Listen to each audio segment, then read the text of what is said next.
Alô galera, Vasquenares aqui, Marcelo falando.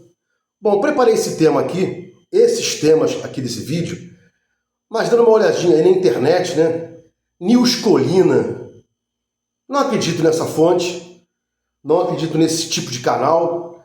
Super Vascaíno, Hora do Vasco,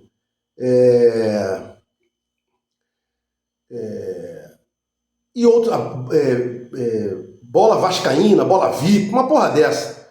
Eu não acredito nesses caras, né? Mas é risível, né? Notícia.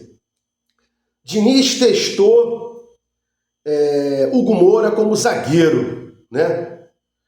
Acho difícil Diniz testar como zagueiro, não tendo outro primeiro volante, e se fosse uma matéria completa, né? Quem jogou no lugar do Hugo Moura? Eu fiz 4 períodos de jornalismo antes de fazer direito, né?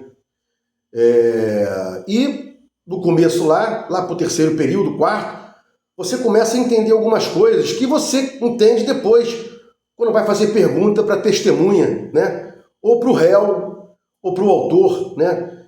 Advogando para o ex-adverso, né? Como ex-adverso, né? E aí, e lembro também do Boechat, né? Tinha um garoto que trabalhava com ele na Bandeirantes, na Band News, e o cara soltava uma matéria e ele falava, pô, essa matéria tá incompleta, dava um esporro no garoto. E parece até que depois do falecimento do Boechat, ele assumiu o jornalismo da Band, sendo que o pai dele, desse garoto, era um bambambam lá dentro, né? Mas, voltando para cá, sem perder o foco, eu lembro do Boechat, né?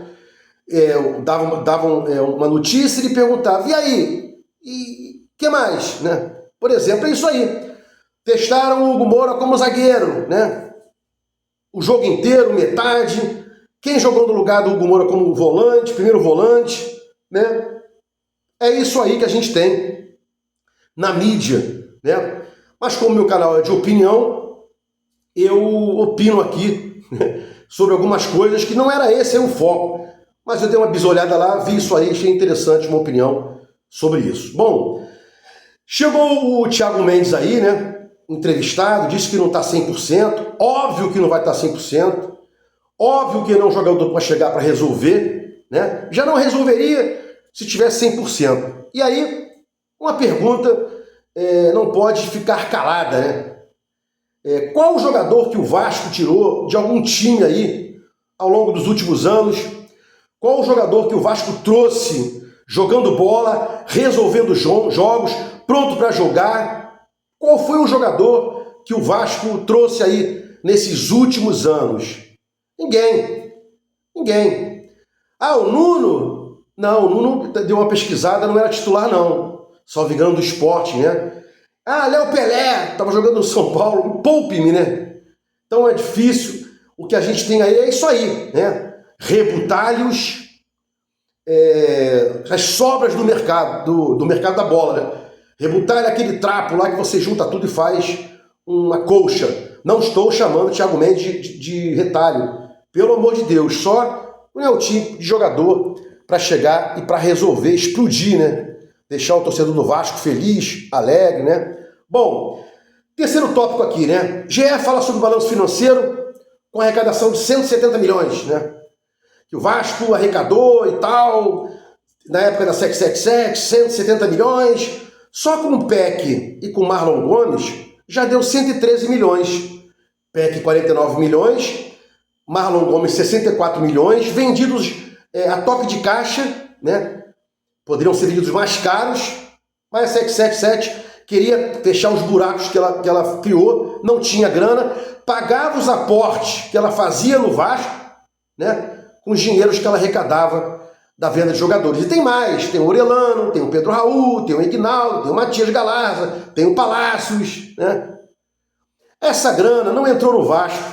Os aportes que ela contabilizou lá, a gente tem que botar num campo chamado rubrica, né? E o nome é rubrica.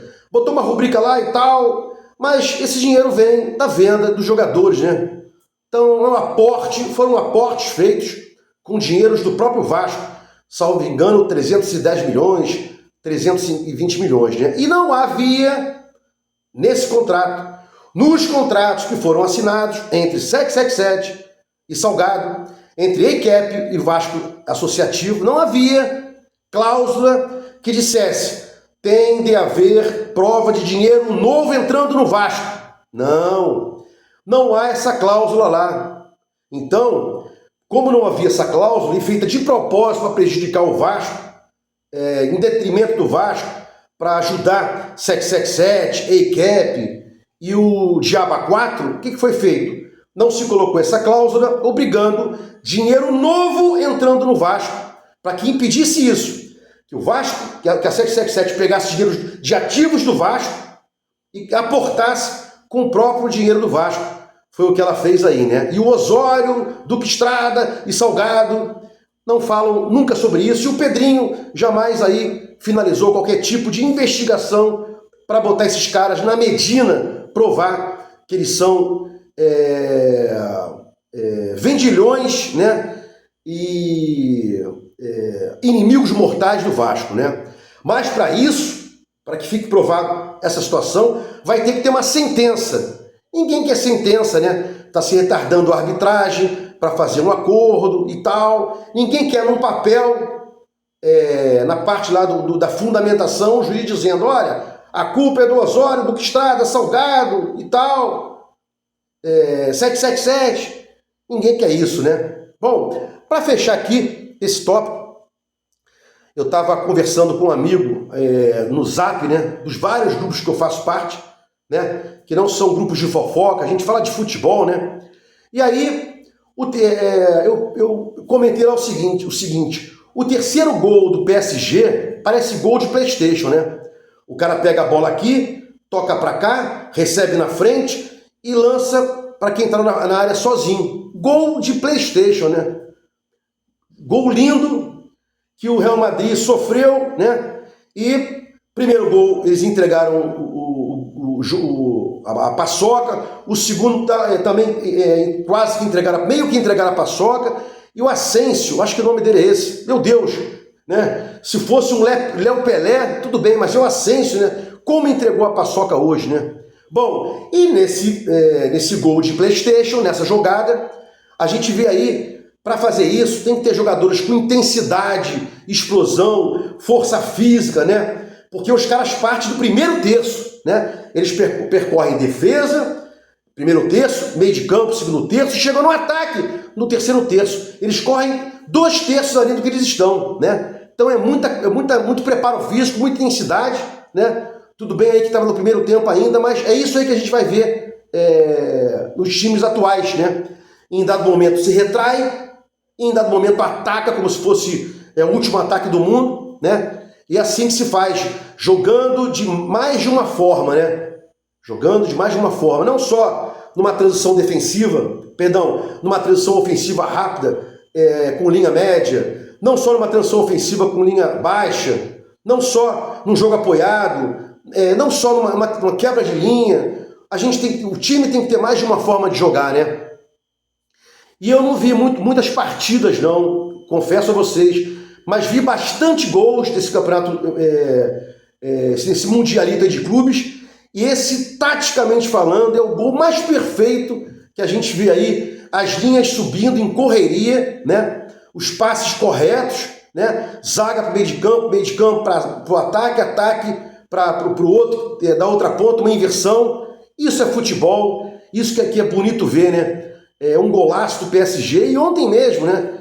Eu estava lá assistindo um jogo com um cliente que é tricolor, chegaram alguns flamenguistas, vascaínos e tal, né? Nosso grupo não tem briga, não tem essa palhaçada de inimizade. Rivalidade é uma coisa, inimizade é outra, né? E uma metade achava que o Real Madrid ia ganhar, que ia passear, e a outra metade achava que o PSG que ia ganhar, que ia passear, né? Na verdade, quem passeou aí foi o PSG, né? Com o Mbappé, com o Diabo, Modric, Militão, né? Deitou e rolou os cabelinhos. Se gostou dos comentários, inscreve aqui no meu canal Vasco Análise, dá um like para mostrar o YouTube engajamento, sininho para mostrar o YouTube que você quer receber meus vídeos. Quando forem ao ar, Vasco Análise, fiquem com Deus e até o próximo vídeo.